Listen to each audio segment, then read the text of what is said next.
네, 박근혜 대통령이 어제 귀국을 했는데 이 건강 이상으로 휴식을 취하고 있습니다. 당초 이 박 대통령이 귀국 후 성완종 파문에 대한 사과가 있지 않겠느냐 예상을 했는데 일단 건강 회복 후로 넘어갈 것 같습니다. 네, 이런 상황에서 내일 재보선이 치러지게 되는데 자, 향후의 전국에 대해서 지금 한 분 모시고 같이 김종래 정치내시경에서 짚어보겠습니다. 김종래 충남대 초빙 교수 나오셨습니다. 안녕하십니까? 안녕하십니까. 그 내일 이제 뭐 재보궐선거가 열리는데 말입니다. 이 성완종 리스트, 성완종 판문이 재보선에 어떤 영향을 미치게 될까요? 뭐 여야에게 골고루 미치겠죠. 뭐. 네. 여당에게도 뭐 우선 많이 미치겠지만 이 일부 유권자들 사이에서는 야당은 그럼 뭐 그렇게 대단히 떳떳하냐. 네. 이따도 말씀드리겠습니다만 그래서 여야에게 골고루 미칠 것이고 네. 또 골고루 미친다는 건 여를 찍느냐 야를 찍느냐가 아니라 아예 이런 선거판은 끼지 않겠다고 기권하는 유권자들도 많이 계실 거고. 네. 그러나 뭐 그거 성완종 사건만으로 투표를 하거나 그렇게 되겠습니까? 지역 일꾼도 뽑고 여러 가지 생각도 하겠죠. 네. 네. 자, 그러면 이 재보선 결과 이제는 향후에 어떻게 네. 영향을 미칠지 지금 이제 뭐 지금 최근에 전국 현안에 대해서 좀 키워드를 좀 뽑아주셨어요. 네. 자, 첫 번째 키워드 한번 볼까요? 네네. 저는 재보선 결과가 나오면은 여야에게 영향을 일정 부분 미치겠지만 네. 네. 지금 워낙 그 메가톤급 이슈가 많아서 저는 재보선 결과가 전국에 큰 영향을 미치기는 별로 어렵다고 보고 그래도 영향을 미친다면 야권에 영향을 미칠 거라고 봅니다. 아, 왜 그렇게 보세요? 지금 이 선거가 왜 선거가 시작됐냐면은 통진당이 야권 단일화가 되면서 새정치연합의 옛 정당하고 합쳐서 후보가 됐는데 그분들이 무효가 되는 바람에 세석이 나왔고 새누리당 한석이니까 여당이 한석, 야당이 세석인 거 아닙니까? 네. 네. 그러니까 새누리당은 전패를 하면은 뭐 좀 기스가 나게 속된 말로 하면 그렇게 피해 보겠죠. 그러나 그것도 저 사태를 김무성 대표가 혼자 책임져야 된다는 건 도대체 어불성설인 얘기고 여권 전체가 좀 망신당하고 불편해지겠죠.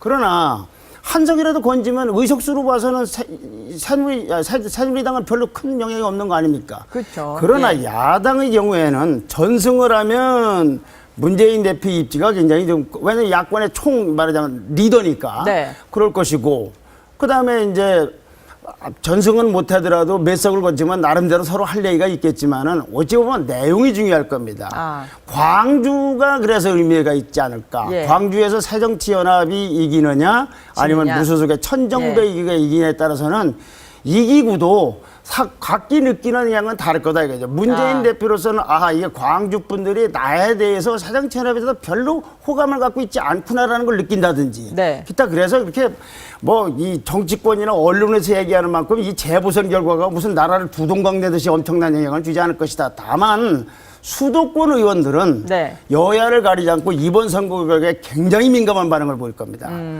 수도권에서 세 군데 치르지 않습니까? 내년 총선 때 나는 어떻게 해야 되는가. 네. 그래서 영향을 미치겠지만 일반 국민들에게는 별로 영향 없을 거라고 아니, 봅니다. 그 나라가 두동강이 날 정도가 아니라고도 말씀하셨는데 지금 여야 대표나 원내대표 다 총출동하는 이유는 뭡니까? 앉으려고 그러는 거겠죠, 뭐. 그러니까 자기네들끼리 네. 그들만의 기선제압인가요, 싸움인 거죠. 그러면? 예. 이기고 지면 당연히 또 뭐 민심이 어떻고 자기네들끼리 떠들지만 그건 그 정치인들끼리 재보선을 소재로 말로 싸우는 거고 국민들한테는 아마 어느 당에서 누가 이겼나조차도 별로 관심도 없네. 그렇게 흘러갈 겁니다. 그 결과를 놓고 이슈가 많아서. 결국은 정치인들이 자기네 편에서 아전인수격으로 해석을 하려는 하나의 용도, 그렇지, 수단이다 그래. 이렇게 네, 보시는 네, 거군요. 네, 네. 자, 예. 다음 키워드 한번 보실까요? 네. 이제 박근혜 대통령 직후에 벌어진 건데 MB맨이 밝힌 형님 라인 실체가 이게 오늘 이 성완종 사건과는 또 달리 또는 성완종 사건 이상으로 큰 핵폭탄이 터진 뉴스가 바로 이거가 아닌가 싶습니다. 중앙일보 오늘 신문을 보시죠. 추복일 전 국정 홍보기획비서관이 측근이 밝힌 겁니다. 네. 청와대 홍보기획비서관이 이상득 노건평 형님 라인이 전직 대통령 수사를 안기로 미략을 했다는 겁니다. 그다음에 노무현이 노사모 연설문도 조율을 했다 이겁니다. 그리고 성완종 사면은 곁가지에 불과했다 이런 얘기죠. 노무현의 노사모 연설문이라는 건 뭐냐? 여기 읽어보시면 다음 기사를 한번 보시죠. 미략 내용입니다. BBK 수사에 대해 청와대에서 인위적으로 개입하지 않고 그 당시 이제 대통령 선거 한두 달 전인 2007년도 10월에 미략을 했다는 겁니다. 네. 이 추복일 씨가 중재를 해서 했다는 겁니다. 전직 대통령을 수사선상에 이제 정부가 이명박 대통령이 정권을 잡으면 네. 전직 대통령을 수사선장에 세우거나 구속시키지 않는다는 것이었다 이거죠. 그다음 또 보시죠. 이런 사실을 누가 알고 있느냐. MB와 이상득 전 의원, 박영준 전 지식경제부 차관 정도다. 네. 정부 초기의 핵심이었던 정두원 의원도 대강의 내용을 알고 있을 것이다.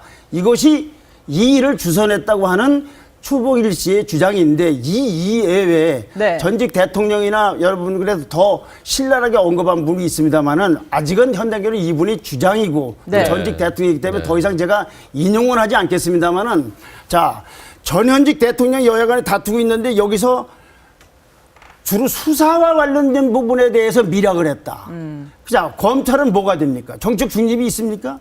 BBK 사건은 어떻게 됐습니까? 노무현 대통령은 어떻게 됐습니까? 그러니까 아까 연설문 노사모에서 연설했다는 건 노무현 대통령이 노사모에서 BBK를 언급할까봐 그 내용을 조율했다는 겁니다. 네, 네. 이거 보통 큰 사건이 아니다. 이 선언 문맥을 아니 보면은 이게 진짜 주장이 사실이라면 국민들이 완전히 그 당시에 속았던 셈인데요, 지금. 글쎄 그거 참 미묘하지만 어찌 굳이 따지자면 여왕 네. 정권 간에 무슨 국정농단이라고 해야 될지요. 어떻게 저런 미력이 가능한 건지. 아니, 그렇다면 성완종 네. 사건이 곁가지라고 할 정도로 큰 사건이었으니. 그러니까 성완종 사건을 가지고 이렇게 캐다 보니까 알고 보니까 더 큰 지금 BBK 사건이나 아니면 뭐 노무현 전 정권에 대한 네. 수사도 안 하기로 했다. 네. 이게 형님 라인에서 됐다라고 한다면 그러니까 전직 대통령 두 분은 과연 그 당시에 몰랐었냐? 아니 여기 미도 알고 있다고 한다고 했지 않습니까? 그 내용을 보면 그런데 이것이 또 어찌 보면 공조직의 공적 라인이 아니고 공적이라는 것도 네. 하지만 정치 조직이 아니 노건평 씨는 아무런 사람이 없는 집안의 패밀리에 불과한 거 아닙니까? 예. 이상득 전 의원도 사실은 선거 캠프에서 어떤 역할이 있는 것이 엄격히 따지면 대통령 형 아닙니까? 그렇죠. 그래서 네. 남경필 경기지사 같은 경우는 그 당시 총선 때 포항까지 가서 이상득 의원 보고 출마하지 말라고까지 했었던 분이다. 나중에 이제 그것 때문에 정치적 사찰을 받았다는 것이 남지사 측근들의 주장입니다만은 하여튼 이렇게 복잡하다. 형님들끼리 어떻게 국정에 대해서 이렇게 어마어마한 소위 네. 추복일 씨 말대로면 미약을 할 수 있는지 규명될 게 한두 가지가 아니다. 아니 이것도 어떻게 보면 특검 대상이나 아니면 국정조사감 아닌가요? 이런 진짜 것도? 참 너무나 엄청난 일이어서 예. 또 전직 대통령이 관련돼 있기 때문에 더 이상 언급하기는 좀 저로서는 좀 부담이 됩니다만은 아직은 또 주장이고 예. 그러나 하여튼 보통 심각한 사건이 아니다. 성완종 사건 이상으로 큰 파장을 불러일으켜 분명한 사건이다. 서로 수사 안 하기로 했다는 그것이 어떻게 되는 그게 되겠습니까? 근데 이제 말씀하신 것처럼 좀 신빙성을 사실 담보하기가 좀 쉽지 않지 않습니까? 이제 어차피 그렇죠. 말씀하신 그러니까 추복일 씨가 내가 그동안 잠적해 있고 하려고 했는데 이런 상황을 보고 난 그렇게 할 수 없어서 입을 열었다고 하고 있으니 네.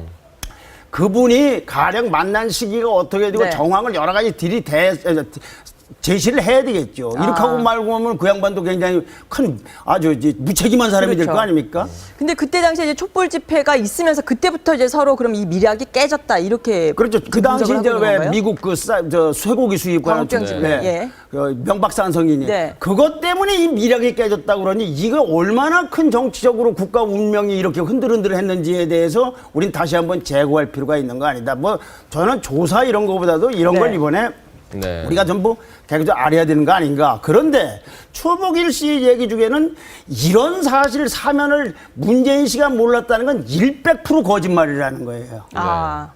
이렇게까지 있는데 어떻게 몰랐을 거냐. 그럼 네. 문재인 씨는 지금 뭐라고 그랬습니까?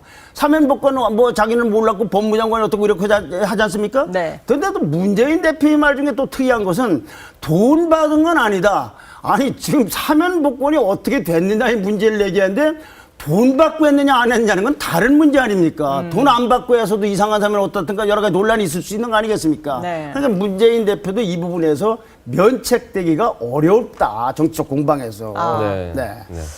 자, 뭐 예. 다음 키워드가 이제 이완구 전 네. 국무총리 임식 관련이죠.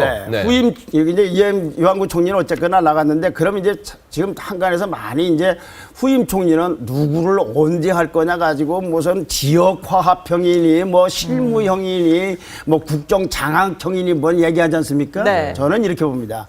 지금 상황에서 어떤 상황이나 국무총리는 그 임명 자체가 정치적 행위고 통치행위인데 지금 상황에서 그럼 누구를 임명해야 되느냐? 전 누군지는 모르겠으나 저 사람이면 확실하게 개혁할 의지가 있다는 것이 사회 만방에 과시가 되고 입증될 만한 사람. 네. 실제로 개혁할 의지가 없거나 개혁할 자질도 없거나 자격도 없는 사람이 그냥 총리 되자마자 개혁한다고 하는 거 말고 저분이면 정말 누구도 벌벌 떨거나 아니면 투명하게 할 거다. 언론도 시민단체도 여야도 가릴 것 없이 저런 사람이라야지 이게 나라가 되겠구나라는 믿음을 국민들에게 줄 수 있는 그런 적임자가 돼야 된다는 거죠. 여기서 행여나 찾는 거 너무 힘들 것 같은데. 그러나 행여나 이거를 무슨 호남 사람 중에 예. 골라야 된다든가 반대로 충청도 사람에 골라야 된다든가 아니면 무슨 친박에서 고른다든지 아니면 과거 인물에서 고른다든지 그렇게 해서는 될 것이 아니다. 그러니 후임 총리 빨리 임명하라고 언론도 얘기하지 말고 좀 편찮으시기도 하다니까 대통령께서 좀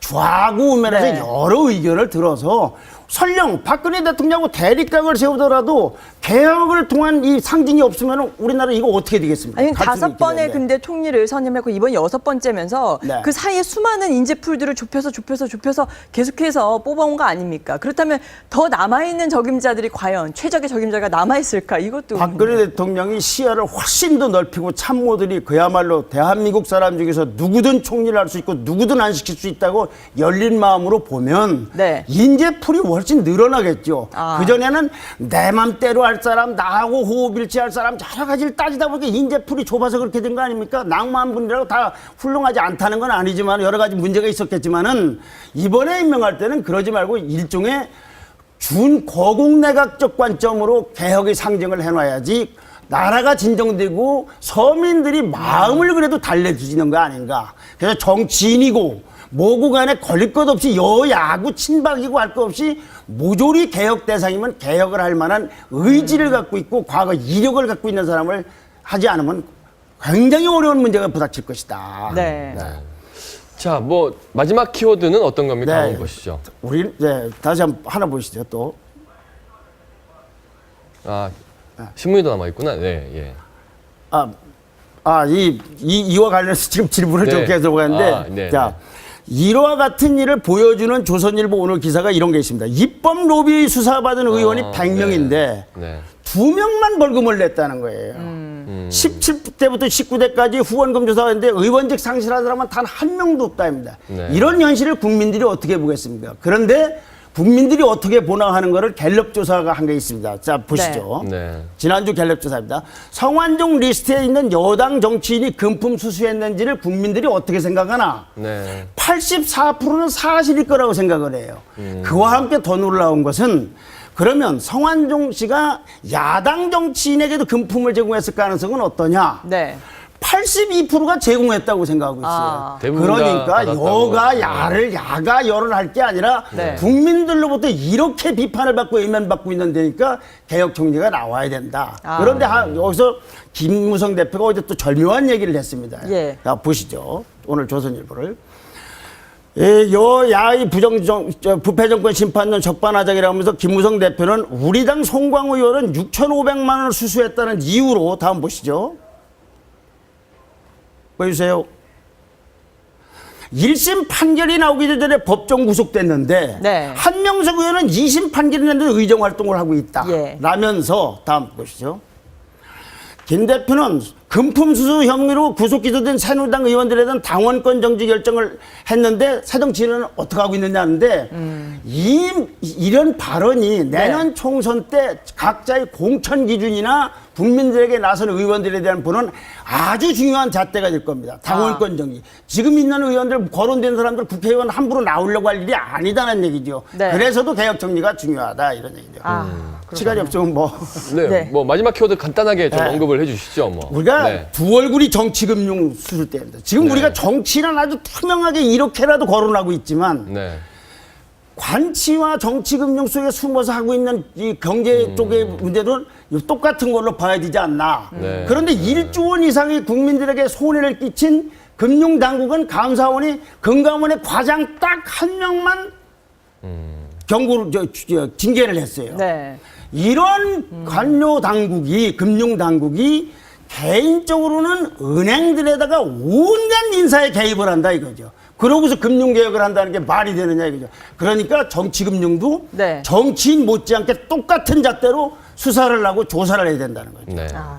자, 오늘 말씀 잘 들었습니다. 지금까지 김종래 충남대 초빙 교수와 함께했습니다. 네, 감사합니다. 감사합니다.